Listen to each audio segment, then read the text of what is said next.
Police સ્ટેશનથી આશરે 4 kilometre દૂર વેરાવળ ગામની સીમમાં મસ્કત ફાટક પાસે એક ઓટો એન્ડ રિંગ કારખાના છે. ત્યાં રેલવે ટ્રેકની બાજુમાં એક ડેડ બોડી મળી આવેલ.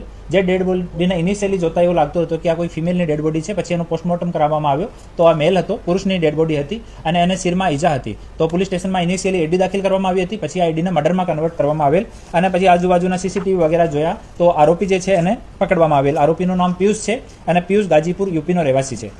આમાં સ્ટોરી એવી છે કે આ જો આરોપી પિયુષ છે આ હૈદરાબાદમાં કામ કરતો હતો, એલ્યુમિનિયમની જો વિન્ડો છે એને તૈયાર કરવાનું.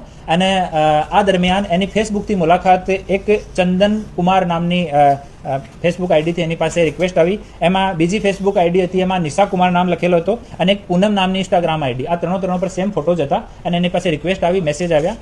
ઇનિશિયલી જોતાને એવો લાગ્યો કે પુરુષ છે કે સ્ત્રી છે એને સમજમાં નહીં આવ્યો. પછી વાત કરવાનું ચાલુ કરી દીધું. પછી આ જો નિશા કુમાર કે પૂનમ છે એની સાથે મળવા માટે હૈદરાબાદ ગયા. ત્યાં 3 મહિના સુધી આ લોકો એક જ સાથે રહ્યા એક રૂમમાં.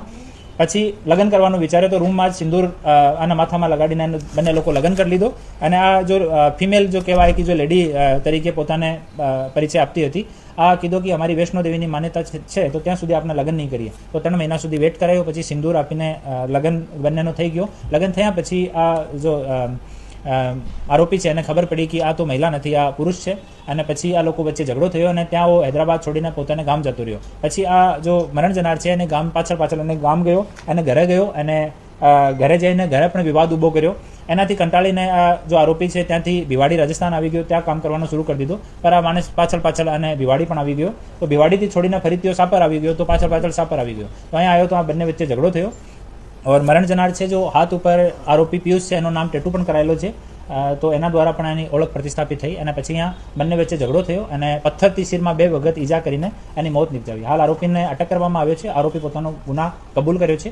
પોસ્ટમોર્ટમ થઈ ગયેલ છે અને જો મૃતક છે એના પરિવારજનોને જાણ કરવામાં આવી છે. એ લોકો ઓન ધ વે છે, અહીંયા આવવાના છે અને બાકી હાલ આગળની ઇન્વેસ્ટિગેશન ચાલુ છે. 3 મહિના સુધી આ સાથે રહ્યા તો એને ખબર ના પડી એને ખબર નહીં પડી. એનો નાનો ભાઈ છે, એક વખત એને સેવિંગ કરતા જોઈ લીધો તો એના હાથ ઉપર પણ આ જો મૃતક છે આ બ્લેડ મારી દીધો હતો.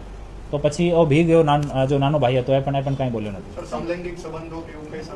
એવો કહી શકાય. હાલ આગળની પૂછપરછ આમાં ચાલુ છે.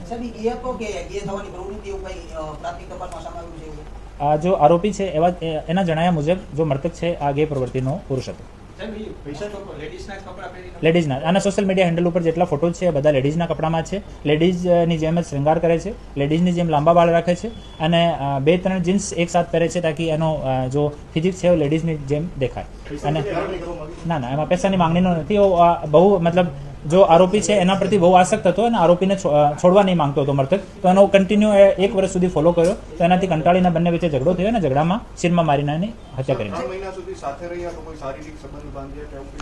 પહેલા જ્યાં સુધી લગ્ન નહીં થયું ત્યાં સુધી તો વૈષ્ણો દેવીનો હવાલો આપીને માતાજીનો અને ના પાડી હતી કે ત્યાં સુધી આપણે શારીરિક સંબંધ કે લગ્ન કે પ્રેમ એવું કંઈ વિચારવાનું નહીં. પછી જ્યારે લગ્ન થઈ ગયો એના પછી એને ખબર પડી કે આ સ્ત્રી નહીં આ પુરુષ છે.